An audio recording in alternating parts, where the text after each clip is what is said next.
welcome to Questions for Judges, a production of ABOTA, Fort Lauderdale. My name is Jeff Adelman, and what we're trying to do here is bring different judges on the air, ask them about what works in the courtroom, things that they like, things they don't like, and a little bit about the judges as well. And today, for our first episode, I'm thrilled to have Judge Alan Forst from the 4th District Court of Appeals. Thank you so much for entertaining us today, Judge Forst. I appreciate that. Well, I was just walking down the hall and some guy says, "Chocolate in here." Well, you know, we do whatever we can to entice the judges on this show. Well, you have a very interesting background, and I think that it would be helpful for our members to know just a little bit about you before you actually got on the bench in 2013. Okay. The abbreviated version, since the full version would take all 15 minutes. I graduated Georgetown a long time ago, and I came out and got involved in a political campaign, and which is really when I determined which party I felt comfortable with at the time. And I ended up, my candidate won, ended up getting appointed to a few positions, and ended up at the Department of Justice, and they said, you know, you really should go to law school, particularly if you want to stay at the Department of Justice. So I went to school at United Catholic University, and went to a few different agencies while I was there, and came out, went to a think tank for about a year, and ended up a couple of years out of law school as special assistant to Clarence Thomas. And he was a fantastic mentor, a great boss, and it turned out, you know, in time, a good person to have worked for. Absolutely. And after he became a judge, I ended up going and becoming involved with the Bush administration, the George H.W. Bush administration, at the Department of Labor. After that ended, I segged into the Clinton administration at an agency called the Merit Systems Protection Board. Worked, and then it's like, well, it's time to learn how to be a litigator. So became a litigator for the Census Department, and which has been in the news lately. And yeah. And then it's like, it's time to come to Florida. My parents live in Florida. My brother lives in Florida. So in the late 90s, I came down to a little place that I had never heard of, Stuart, Florida, and fell in love, and worked at a law firm for a while, and then I got the itch to go back into public service, and was able to get appointed by Governor Bush to be the chairman of at the time, the Unemployment Appeals Commission, now the Reemployment Assistance Appeals Commission. Did that, and my best friend, Stephanie Ray, who's on the first DCA, but when she got on, she said, "This is great," and I said, "Would I like it?" She said, "You'd love it," and I said, "Could I handle it?" She thought about that for a while, and then decided that I'd be okay at it, at least. And I applied, and everybody that's watching this, I assume, is familiar with the process. And I felt sort of like the outsider. My career pretty much has just been in Martin, and mostly in Tallahassee, in Florida, and Washington, of course. But it all worked out, for me at least, and I was appointed by Governor Scott in March 2013 and started the next month. Wow, so your experience goes far beyond just being a lawyer. You've been involved in lots of different aspects of lawmaking and litigation, and really you've run the gamut. My federal positions were we're the counsel to the quasi the chair of this, the chair of that, the director of this. So there was some policy involved, and there was a lot of decision making. So it was good practice. It was all appellate. So it was a good preparation for my present job. Well, let me ask you this. You came up to me at the officer dinner in January, and you said, "Jeff, whatever I can do to help the members of ABOTA, just ask." So, again, I really appreciate you being generous with your time. But why is it that you feel so strongly to give back to ABOTA and other legal organizations?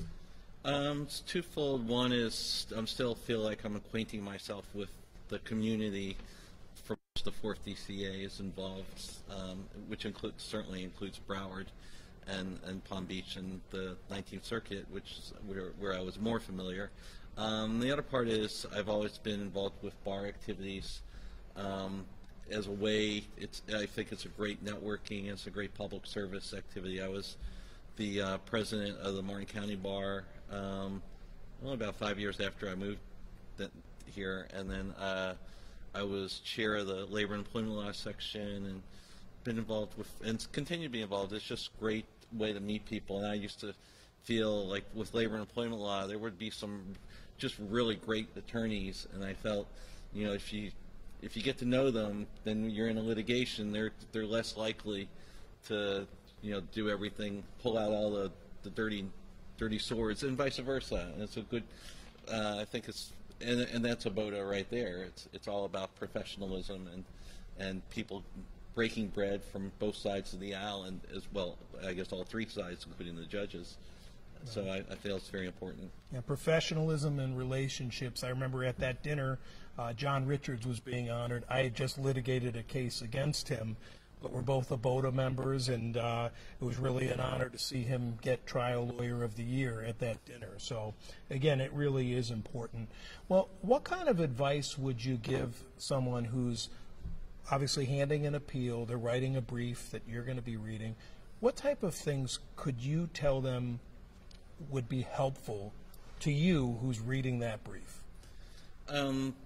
We recently had a request to enlarge the brief. The brief is the max is 50 pages, and there was a request to make it 80 pages. And the easy thing would have been said, sure, but no, there's a reason it's 50 pages, because if you have ad infinitum, there'll be ad infinitum issues, and you're going to not be focusing on the real issues that you feel that the trial court got wrong, or that you want to bring to the attention of the appellate court. So you need to focus on the handful of the real contentious issues that you feel need appellate review, and give the best argument. Keep it on argument. Don't. No ad hominem attacks, that judges frown on that. And again, very, very focused on the pertinent issues, and assume that we're reading every word, because we are, of the briefs. So not expanding it to 80 pages, I mean, brevity is what you're looking for. Let's get to the point. Well, 80 pages could end up in 15 issues, and there can't be, well, yes, some things there are, but there's 15 issues. A lot of them are going to be very tangential, and it can be done very, very well in 50 pages. The best appellate attorneys in the country manage to stay within 50 pages. Now, most of the time when somebody's doing an appeal, they're not going to get oral arguments. How do you decide whether or not to grant oral arguments? Well, the first disqualifier is you have to ask for it. 99% of the cases that we hear oral argument are requested. In fact, I could think of only one case in 6 years where we requested oral argument that they had not requested. Mm-hmm. The second, in terms of requesting it, just saying I want oral argument because I feel it would help, a sentence like that, that's not the best way to ask for it. Why is oral argument requested? What's special? What's so special about this case? If it's just purely on the facts, and that's something that should be able to be brought forward in the brief. But if there's an issue that seemingly is of great public interest, that's something that we'll look at. If there's some conflicting opinions from either our court or from the other courts, that's something we'll look at. Or if it's just an issue that's still being sorted out, but flesh it out a little bit. in the request for oral argument to help us to determine it, because if we can't, well, we and also the other thing is it a case that seems like a lot of money has been spent, and this would not necessarily be a good expenditure of the client's money. Although that's really a call for the attorney and the client to make.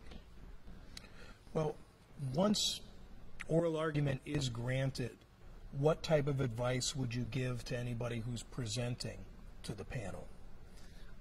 Listen. Well, these are kind of obvious things. Yeah. Listen closely to the questions. Be prepared to respond, to know your record very well. We've gone for the record to some extent, but there's maybe some things that are not clear from the record. So be prepared to discuss the record. Know the various case law, particularly if there's conflicting case law. Know the cases that you cite. If you're going to cite a case, know them. If the others, something that always amazes me is when the initial brief says we're relying on Jones versus Smith, and 5 different cites to it, and then the answer brief doesn't even address that. It's the first thing I'll look for in the answer brief. Well, what do they say about Jones v. Smith? And if it's not in there, that's the first thing I'll be asking in oral argument to the appellee. Sure. And I just did moot courts here at the Florida Bar, and the thing that we tell the kids that are arguing is, if you're the appellee, we should be seeing you furiously scribbling during the appellant's oral argument. So you're responding to them, and in rebuttal, don't make a closing argument. That's wrong court. You should be also furiously scribbling and rebutting. That's what rebuttal is called. Exactly. Well, it's interesting. You mentioned that you worked with Clarence Thomas, who is famous for not asking questions on the bench, and he picks his moments. How do you determine whether or not you ask questions from the bench?